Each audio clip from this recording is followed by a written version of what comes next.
Hello, DCU fans! So Peacemaker Season 2 is coming out in just over a week, so it's time to talk about when we think it might fit in the DCU timeline. We're going to look at every clue we've been given so far. And we're also going to look at James Gunn's podcast about Season 1. It's a really interesting podcast, 2 episodes left to go, so you should check it out if you haven't seen it. But he talks about what's canon from that first season. So, lots to discuss. Let's dive right in and see what we can find out. Don't forget, we have an August contest running all month long. Be a subscriber, leave a comment. You could win a book or a steelbook. Best of luck. And we have a membership option with lots of cool perks, so you might check it out in case you're interested. Plus, hang around to the end of the video, and we'll talk about the Doomsday Countdown rewatch on the Discord. All right, so let's look at the DCU timeline that I laid out during my Superman timeline video. In fact, you can check that out if you haven't seen it, but this is where I left things off. We have the different facts in yellow about each of the entries, and then in red is my guess as to maybe when they're happening in the DCU timeline. But, okay, first of all, I need to rearrange things just a little bit so I can add in the novel. I should have put that on to begin with, and now we can add in Peacemaker Season 2. All right, so what do we learn about each of these two things? So first, let's talk briefly about that novel. Remember, the movie is picking up 3 years after Superman came on the scene. Well, actually, the prequel novel is that first moment that he arrived in Metropolis. Because remember, from the novel, we learned that he worked for a small-town newspaper in Smallville, but then he moved to Metropolis intending to do the same thing. So the novel is basically right when he first was introduced to the world. Okay, so that's easy. That means it was his debut and would put us in May of 2022 since Superman came out in May of 2025. All right, but what about Peacemaker Season 2? What have we learned about that? James Gunn was asked if Peacemaker Season 2 takes place about a month after the events of Superman. And he very directly says, it does, yeah.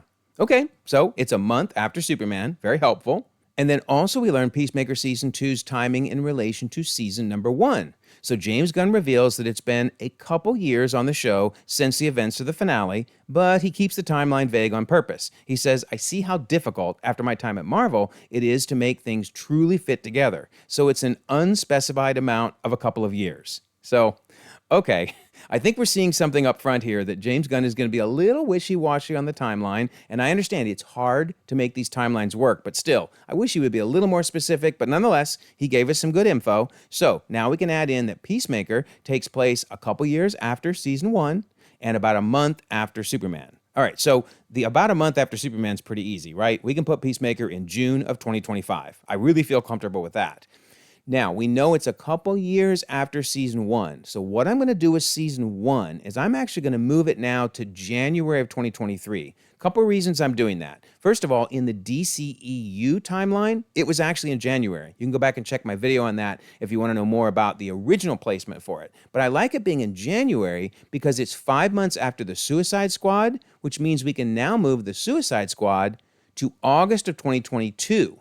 And the reason I like that is August certainly seems to be the most common placement for putting the Suicide Squad. So this puts us back in August, but also keeps it after Superman's debut in May of 2022. And then lastly, Creature Commandos, which we know is about 2 years after the Suicide Squad. We can actually move that back to September of 2024, which still keeps us within the school year, because remember, Clayface was pretending to be a teacher in Creature Commandos, and keeps Superman only months after Creature Commandos. So, I don't know, I think this kind of works nicely, and keeping in mind that Gunn has made it clear he's not going to give us exact dates, he's just going to give us ranges, and we got to work with them.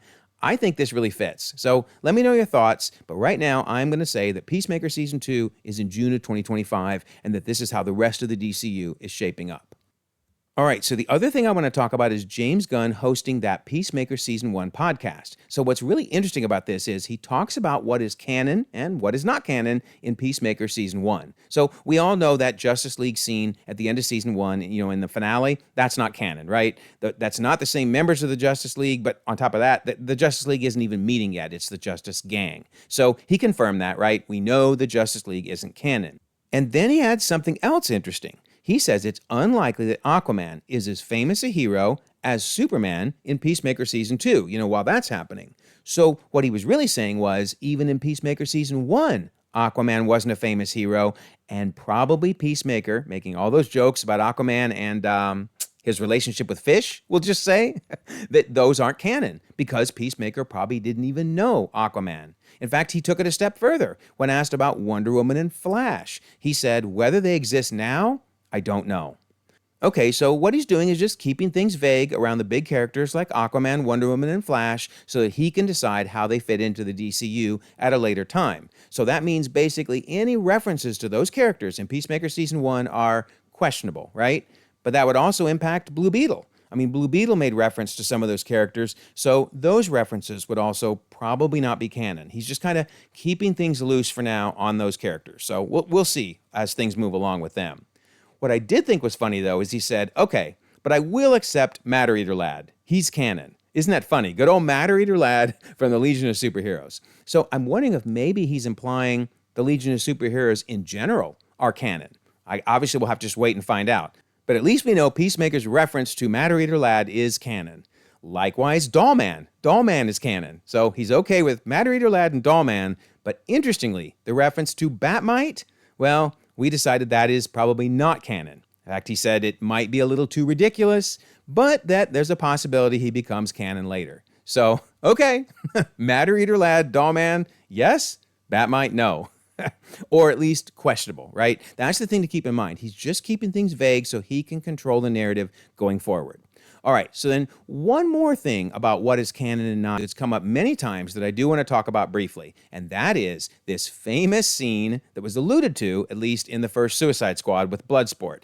Bloodsport is imprisoned for putting Superman in the ICU with a kryptonite bullet. It sounded so cool, made him seem so awesome, right? But did it actually happen? That's the question. So keep in mind, it could still happen. I mean, Superman's debut in May of 2022 seems to be before the Suicide Squad. You know, wherever we place it, Suicide Squad is after his debut. So, okay, it could happen. But I do have to say, the Superman movie made me really wonder about it. Because remember, they give us all these graphics at the beginning of the movie, but the key one is 3 minutes ago, Superman lost his first battle. Of course, referring to the Hammer of Baravia. So, I mean, getting shot and put in the ICU with a kryptonite bullet would imply that he lost a battle. So I kind of think Gunn is alluding to here that it didn't happen. But let's look at specifically what he did say when asked. I mean, CBR directly said, did Bloodsport hospitalize David Cornsweat Superman as dictated in The Suicide Squad? And James Gunn's simple answer was no. Okay. But then he said, nothing matters until we say it. So in other words, it could become canon. It's just not canon right now. And he said the best way you'll see this is when we do Peacemaker Season 2. If we have a flashback in there or even scenes before each episode, that's canon. Okay, that's interesting. So he's saying basically there may be flashbacks or even scenes before, previously on, that change what is canon. So think about that. That's basically saying when we get a flashback or a previously on, number one, that's saying this is canon, obviously. But number two, it might be different. Wild. I can't wait. This gets me all the more excited for Peacemaker Season 2. It's going to be so much fun. So let me know your thoughts. Do you think this timeline works, or do you think I should alter things around?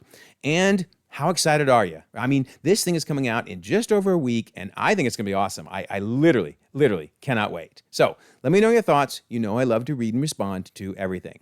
And don't forget, we have that August contest. Be a subscriber, leave a comment, win a book or a steelbook.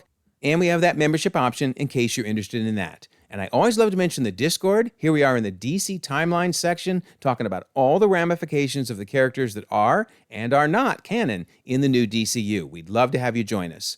Plus, I promised I would mention the Doomsday Countdown on the Discord. Every day listed here at 7 p.m. Eastern, we watch a different movie or show as we prepare for the December 18th, 2026 release of Doomsday. So we have 2,300 members across the globe, conversations 24/7, and I'll leave a pinned comment so you can join us. Also, if you don't mind, like this video, subscribe if you haven't already. You can check out more content, and we'll all eagerly await the release of Peacemaker Season 2.